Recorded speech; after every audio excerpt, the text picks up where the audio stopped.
Mukunda jewellers first ever factory outlet లో నక్షి Mela October 25 నుంచి 2 November వరకు.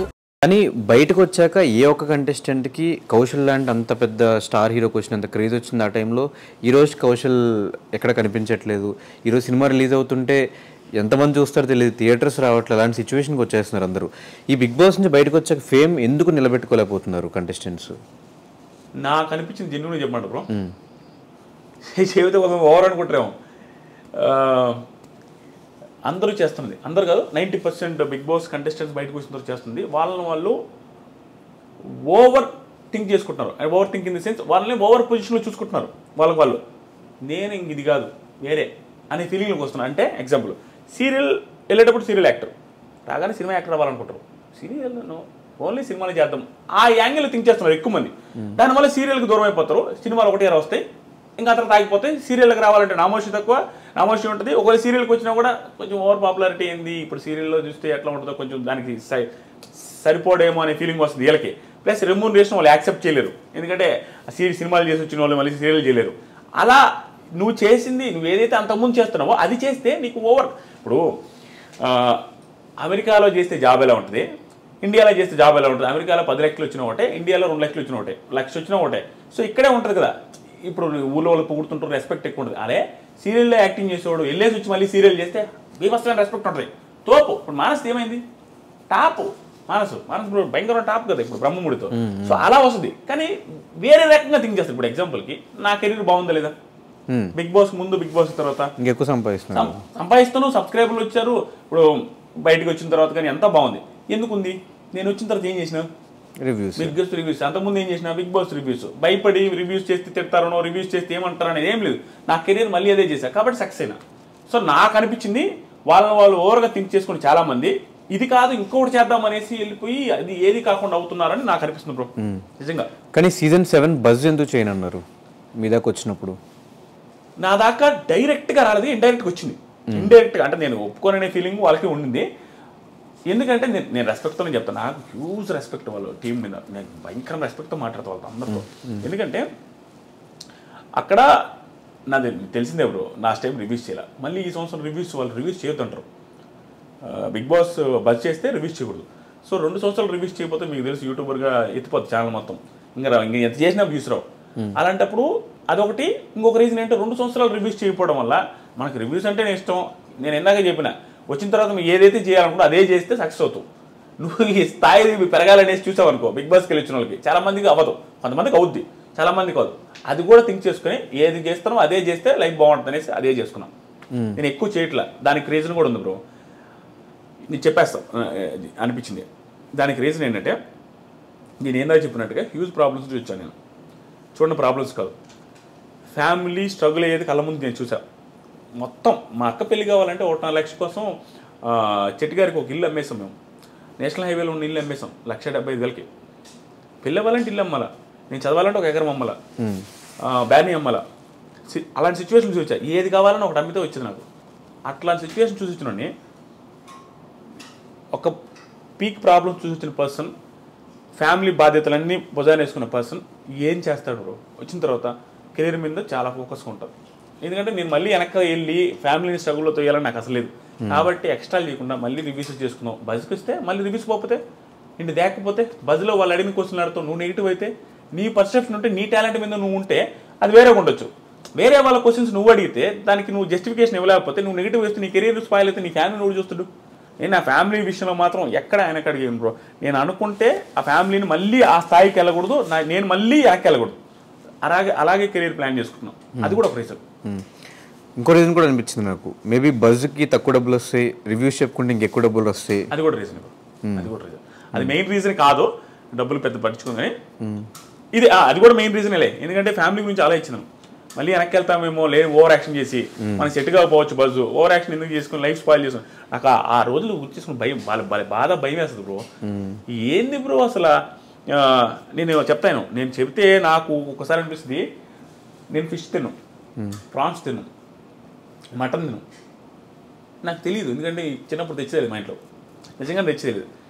ఫిష్, ప్రాన్స్, మటను మా ఇంట్లో ఎక్కువ తేరు ఎక్కువగా అసలు తెచ్చినట్టు నాకు అసలు గుర్తులేదు కాబట్టి నాకు అది అలవాట్లు ఆ టేస్ట్ తెలియదు కాబట్టి మటన్ స్మెల్ అంటే అమ్మ అది కంపురా అంట ఎందుకంటే నాకు పడదు ఎందుకంటే చిన్నప్పుడు తిని అలవాటు అయితే అది మనకు అలవాటు అవుతుంది ఆ పొజిషన్ నుంచి వచ్చి ఏదైనా మనకి రావాలంటే చాలా కష్టపడి రోజులేదు కానీ నేనైతే బిల్డప్పే ఆ రోజు ఖర్చు పెట్టేవాడిని ఓవర్గా గాలిగా కానీ నా దగ్గర మా ఇంట్లో వాళ్ళ దగ్గర లేదు పీడించుకొని ఖర్చు పెట్టేది కానీ ఈరోజు ఆ ప్రాబ్లమ్స్ మళ్ళీ చూడాలంటే భయం అందుకే చాలా జాగ్రత్తగా ఉంటాం బ్రో భయంగా ఉంటాం రెవెన్యూ ఇప్పుడున్న యూట్యూబర్స్ అందరికంటే రివ్యూస్ ఇచ్చే అందరికంటే మీకే ఎక్కువ రెవెన్యూ వస్తుంది అండ్ అందరూ మీ రివ్యూస్ ఎక్కువ మంది చూస్తున్నారు మిగతా వాళ్ళతో కంపేర్ చేసి వ్యూవర్షిప్ పరంగా కానీ మిగతా అంతే ఇదన్నిటికీ రీజన్ ఏంటి బిగ్ బాస్కి వెళ్ళి రావడమా అంతే బ్రో అది మెయిన్ రీజన్ అయ్యి ఉండొచ్చు కానీ అంతకుముందు కూడా నాకు ఎక్కువ పోయాయి బాగానే బిగ్ బాస్కి వెళ్ళి రావడం వల్ల ఫ్యామిలీ ఆడియన్స్ కనెక్ట్ ఇంకొంచెం వస్తున్నాయి దాంతోపాటు ఏంటంటే బ్రో నాది నెల్లూరు స్లాంగ్ కొంచెం జనాన్ని కనెక్ట్ చేస్తేమో అనుకుంటా దాంతోపాటుగా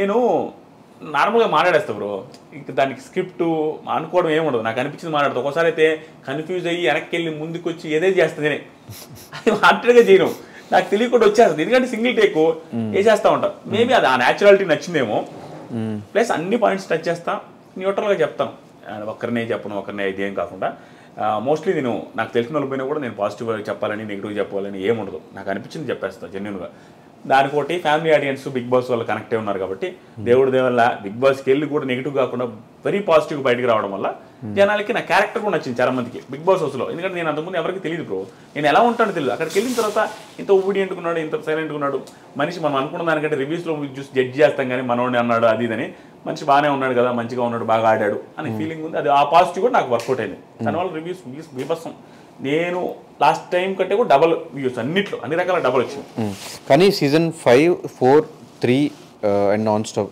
వీటన్నిటికీ మీరు రివ్యూస్ ఇచ్చినప్పుడు మీకు వచ్చిన రెమ్యూనరేషన్ యూట్యూబ్ నుంచి ఎక్కువ కానీ బిగ్ బాస్ హౌస్కి వెళ్ళి వచ్చినా కూడా బిగ్ బాస్ నుంచి వచ్చిన రెమ్యూనరేషన్ చాలా తక్కువ అయినా కూడా బిగ్ బాస్కి ఎందుకు వెళ్ళారు రివ్యూస్ చెప్పుకోవచ్చు కదా అదే ఇయర్ కూడా ఎందుకంటే మీకు డబ్బులు అంటే చాలా ఇంపార్టెంట్ కాబట్టి రివ్యూస్ చెప్పుకుంటే అయిపోయేది కదా ఎందుకు బిగ్ బాస్కి వెళ్ళారు అవును బ్రో అదేంటంటే ఆ టైం ఎట్లా ఉండిందంటే ఇది చాలా కంట్రవర్షియల్ అంటే ఇప్పుడు ఏమైందంటే ఆ టైంలో వాళ్ళు నన్ను అడిగినప్పుడు మనకి ఎట్లా ఉంటుంది బ్రో రివ్యూస్ చేస్తున్నాము బిగ్ బాస్కి వెళ్ళాలని ఎవరికైనా ఉంటుంది బ్రో రివ్యూస్ చేసేవాడు ప్రతి ఒక్కరికి బిగ్ బాస్కి వెళ్ళాలని ఉంటుంది అది ఇది గెలవాలనే పాయింట్ కంటే అది ఎలా ఉంటుందో చూడాలని ఎక్సైట్మెంట్ అందరికీ ఉంటుంది కానీ నెగిటివ్ అవుతావేమో ఇందాక మీరు బజ్కి ఎలా భయపడ్డారు ఒకవేళ బిగ్ బాస్కి వెళ్ళొచ్చిన తర్వాత నేను రివ్యూస్ చెప్తే ఆ రివ్యూస్ ఎలా తీసుకుంటారు ఆడియన్స్ అరే నువ్వు కూడా వెళ్ళావు కదా హౌస్లోకి పోసుకున్నా బ్రో వెళ్ళేటప్పుడు పోసుకున్నా చాలా రోజులు ఆలోచించా ఇది వాళ్ళకి వెళ్ళాలనే ఉద్దేశంతో ఇంటర్వ్యూలో నేను వచ్చేస్తాను నాకు ఏం సంబంధం నేను వచ్చేస్తాను అని చెప్తున్నాను కానీ ఓ మూలలో భయం నేను సెలెక్ట్ అవుతున్నాను సెలెక్ట్ అయ్యానని మెయిల్ వస్తుంది మీరు రెడీ అవ్వచ్చు అని చెప్పినప్పుడు కూడా నో చెబుదామనే ఫీలింగ్ కూడా ఉండింది 50 to 60%. ఎందుకంటే అవన్నీ ఆలోచుకున్నా ఒరే ఒకవేళ నేను ఫిజికల్గా స్ట్రాంగ్ కాదు అలా లోపలికి వెళ్ళిన తర్వాత ఆడినా కానీ నాకు భయం ప్లస్ భయంకరమైన ఇంట్రోవర్ట్ నేను అమ్మాయిల ఫేసే చూడను నేను అసలు అమ్మాయిలు నాకు ఎదురుకుంటే మన ఫేస్ చూస్తుంటే వాళ్ళు ఇంకేదైనా తప్పుగా అనుకుంటారేమో అనేది నేను అసలు చూడను ఇలా అన్నో ఇలా మాట్లాడుతూ ఉంటాను అలాంటి పర్సన్ నేను అక్కడికి వెళ్ళిన తర్వాత వాళ్ళతో మాడకపోతే ఇంకెట్ట వర్కౌట్ అవుద్దని నాకు తెలుసు నేను నెగిటివ్ అయిపోతాను కెరీర్ స్పాయిల్ అవుద్ది అని భయపడి కానీ ఒక మూలలో బిగ్ బాస్ మీద నేను ఇష్టం డామినేట్ చేసేసింది బ్రో మన వీక్ ఉండి వచ్చినా చాలు తర్వాత మళ్ళీ రివ్యూస్ ఏదో ఒకటి చేసి నా తప్పులన్నీ ఒప్పేసుకుందాం నేను నా వల్ల కాదు నేను ఓన్లీ రివ్యూస్లో పని చేస్తాను నేను ఆడలేను అని చెప్దాం అనుకున్నాను నా వల్ల కాదులే ఏముంది మన చేతుల్లో లేదని కానీ 1 వీక్ అయినా ఉండేసి వద్దాం అనేసి గట్టిగా అనుకున్నప్పుడు అంటే అదొక సక్సెస్గా ఫీల్ అయ్యా ఏమరా రివ్యూస్ చెప్పినాము మేము బిగ్ బాస్కి వెళ్ళొచ్చాము మాకు ఊరికే వస్తుంది బిగ్ బాస్ ఛాన్స్ అనే ఫీలింగ్ ఉంటుందా అనే ఫీలింగ్లో ఉన్నా కానీ ఆ భయం అయితే ఉండింది కానీ అక్కడికి వెళ్ళిన తర్వాత ఏంటంటే నువ్వు 1 వీక్ ఉంటే బ్రో బిగ్ బాస్ హౌస్లో భయంకర కాన్ఫిడెన్స్ వస్తుంది తెలియకుండా నేను ఆంజనేయ స్వామి దూరినంత అంటే బలం లేనివాడి కాడ కూడా బలం వస్తుంది బలపరిచిన తిట్టాడు అట్లా వస్తుంది ఎందుకంటే అక్కడ కాన్ఫిడెన్స్ వచ్చేస్తుంది మనకి ఇప్పుడు ఇంకా బాగా ఏదో డౌన్ నుంచి వస్తుంది చూసినా వాడికి వచ్చే కాన్ఫిడెన్స్ వేరే ప్రశాంత్ లాగా నాకు వచ్చినట్టుగా ఏం తెలుసా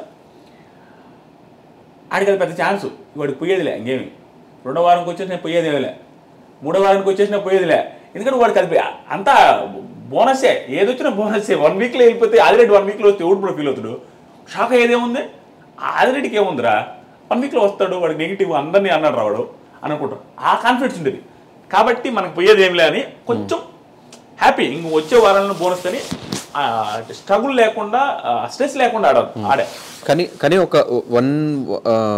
ఒక రివ్యూవర్గా మీరు హౌస్లోకి వెళ్ళినప్పుడు మీతో పాటు ఉన్న మిగతా రివ్యూవర్స్ అందరూ బయట నుంచి నెగిటివ్ రివ్యూస్ ఇచ్చారు మీ మీద చాలా ఎపిసోడ్స్ సో అవన్నీ మీరు యాక్సెప్ట్ చేస్తారు యాక్సెప్ట్ చేయను. నేను యాక్సెప్ట్ చేయను బ్రో. అలాగే ప్రతి కంటెస్టెంట్ కూడా వచ్చిన తర్వాత యాక్సెప్ట్ చేయను. నేను చేయను. అలాగే ప్రతి కంటెస్టెంట్ కూడా వచ్చిన తర్వాత ఏం చేస్తాను తెలుసా, ఆ రివ్యూవర్ ఈ రివ్యూవర్ అట్లా చేశారంటారు. నేను ఆ పాయింట్ కాదు, నా పర్సెప్షన్ వేరే అంటారు. నిజం అది, నా పర్సెప్షన్ నిజంగానే వేరే. అక్కడికి వెళ్ళి ఏ కంటెస్టెంట్ తప్పు చేయడు బ్రో. ప్రతి దానికి జస్టిఫికేషన్ వాళ్ళ దగ్గర ఉంటుంది. కానీ అవన్నీ రివ్యూవర్కి అనవసరం. అలాగే నేను రివ్యూస్ చేసేటప్పుడు కూడా అంతే. అలాగే నన్ను అనేటప్పుడు రివ్యూవర్ సిస్టమ్ కూడా అదే. ఏం తప్పు పట్టను. నిజంగా నాకు ఎవరైతే నెగిటివ్ చెప్పారో, ఎవరైతే నెగిటివ్ అన్నారో వాళ్ళ ఒపీనియన్ చెప్పారో నేను రెస్పెక్ట్ చేస్తాను. ఎందుకంటే నేను అదే చెప్పింది అందరి మీద. సో ఆ కంటెస్టెంట్స్కి మాత్రం నిజంగా అలా అనిపిస్తుంది. నేను కంటెస్టెంట్కి ఏమనుకుంటా, ఆ పాయింట్లో నెగిటివ్ చేశారా వీళ్ళు, ఆ పాయింట్లో నేను అందుకు కదా, ఆ రీజన్ వేరే ఉంది కదా, దానివల్ల కదా నేను ఆ రోజు అట్లా చేసింది అని నాకు జస్టిఫికేషన్ ఉంటుంది. కానీ అది వాళ్ళకి అనవసరం. చూసిందే చెప్తారు. చూసింది చెప్పడంలో తప్పేం లేదు. నేను అదేం తప్పు పట్టను. వాళ్ళు మాట్లాడే చేశారని అన్నాను. iDream. Please subscribe iDream Media. Please do subscribe to iDream. Please subscribe to iDream Media. For best entertainment and information, please subscribe iDream. And don't forget to subscribe to iDream.